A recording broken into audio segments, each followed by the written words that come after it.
नमस्कार, देश की खबरों में आपका स्वागत है। मैं हूं आपके साथ अंकिता और आइए अब खबरें देखते हैं विस्तार से।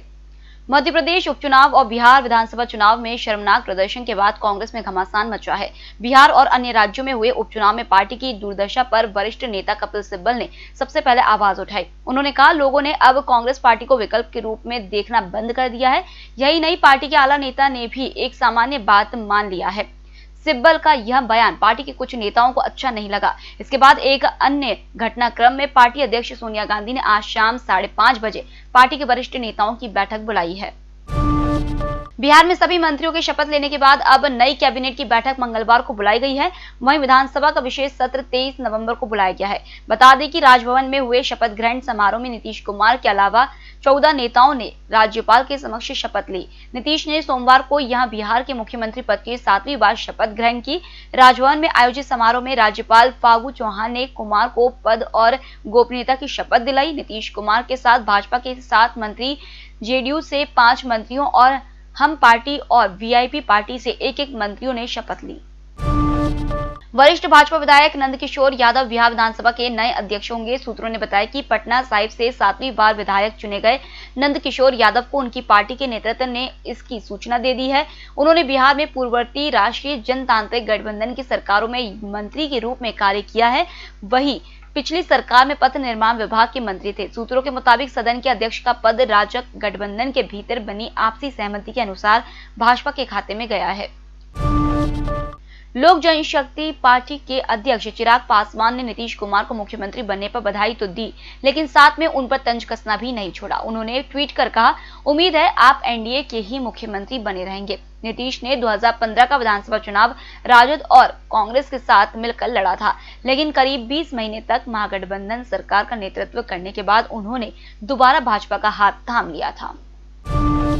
भारतीय नौसेना के युद्ध अभ्यास मालाबार का दूसरा चरण मंगलवार को उत्तरी अरब सागर में शुरू होगा। इसमें भारतीय नौसेना का विक्रमादित्य विमान वाहक पोत, अमेरिकी विमान वाहक पोत निमित्ज और ऑस्ट्रेलिया और जापान की नौसेना की अग्रिम मोर्चों पर तैनात पोत 4 दिन तक सघन युद्धाभ्यास करेंगे। अधिकारियों ने बताया कि इस युद्धाभ्यास के दौरान क्वाड समूह के देशों की नौसेनाओं द्वारा मिलकर कार्य करने की क्षमता को बढ़ाने के लिए समन्वित अभियान का अभ्यास किया जाएगा।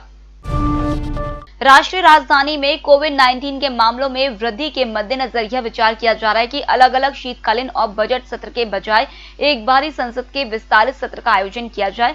सूत्रों ने सोमवार को इस बारे में बताया। सूत्रों ने कहा कि हालांकि अभी अंतिम फैसला नहीं हुआ है और आरंभिक स्तर पर ही चर्चा चल रही है। अंतिम निर्णय लिया जाना बाकी है, लेकिन ऐसे सुझाव आए हैं कि छोटी अवधि में 2 सत्र के स्थान पर एकीकृत सत्र का आयोजन किया जाए। दिल्ली में बीते 24 घंटे में कोरोना से 5वीं बार सबसे ज्यादा लोगों की मौत दर्ज की गई है। 99 लोगों की उपचार के दौरान मौत हुई है। वहीं 3,797 नए संक्रमित मिले हैं। हालांकि अन्य दिनों की तुलना में 50% कम जांच होने की वजह से संक्रमित मरीज भी कम आए। दिल्ली में स्थिति यह है कि इस माह में हर घंटे 4 लोगों की कोरोना वायरस के चलते मौत हो रही है। आंकड़ों के अनुसार एक दिन पहले दिल्ली में 95 लोगों की संक्रमण की चपेट में आने के बाद मौत हुई है। दिल्ली में एक दिन में यह तीसरा सबसे बड़ा मौत का आंकड़ा है। नकली चालान के जरिए जीएसटी चोरी की बढ़ती घटनाओं पर लगाम कसने के लिए केंद्र और राज्य सरकारों ने सोमवार से अभियान शुरू किया है।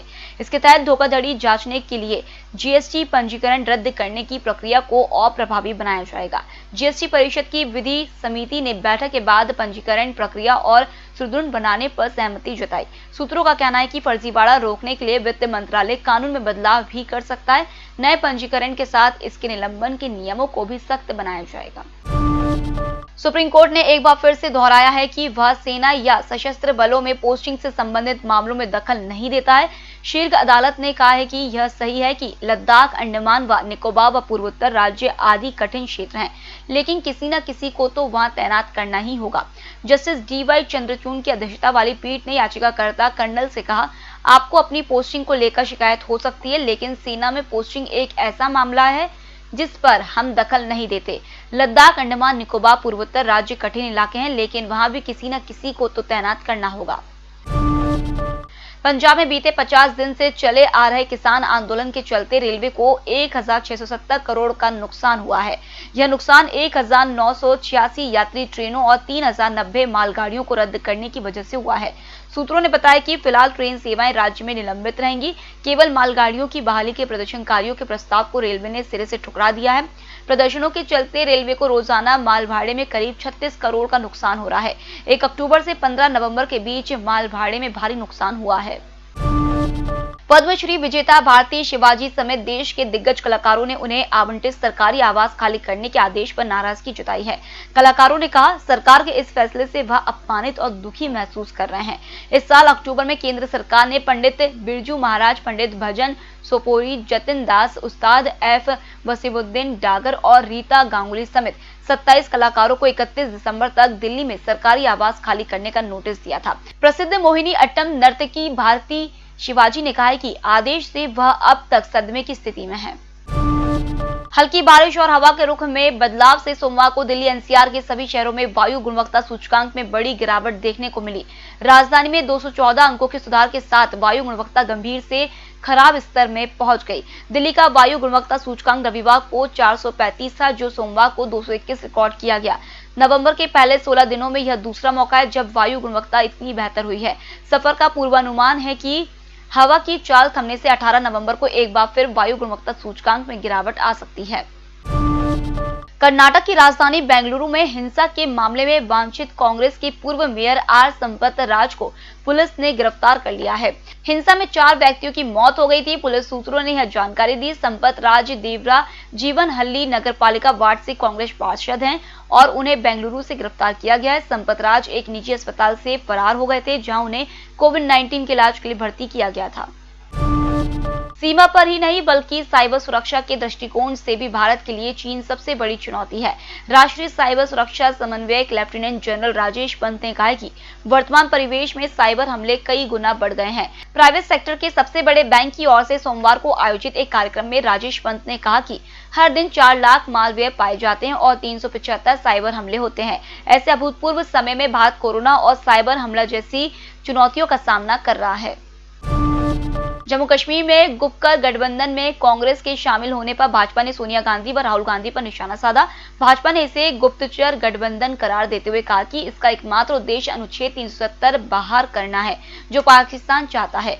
भाजपा मुख्यालय में सोमवार को पार्टी प्रवक्ता संबित पात्रा ने कहा, अब कांग्रेस गुपकर गठबंधन का हिस्सा है तो उसे देश को बताना चाहिए कि क्या वह नेशनल कॉन्फ्रेंस के नेता फारूक अब्दुल्ला के बयान का समर्थन करती है, जिनमें उन्होंने चीन की मदद से अनुच्छेद 370 बहाल करने की बात कही थी।